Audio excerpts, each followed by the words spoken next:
Ayan, good afternoon mga ka-electric. Nandito tayo sa Be Electrified. Ito yung mga parts natin. Nagbebenta tayo ng mga parts. Yung hub motor natin na QS motor, brakes, shocks, tapos yung mga alloy natin swing arm. Meron din tayo mga handlebars, mga hand grab. Ayan. Head post, mga T-post. Meron din tayo mga mugs. Ayan. Mga alloy din yan, magaganda quality niyan. Napakakapal. Ayan. Ayan siya.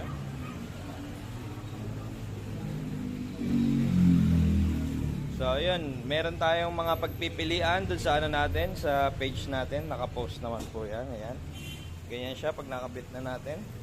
Ayan. Ayan. Ang size, ang diameter nito, yung bilog nito is 30 mm. Ayan siya.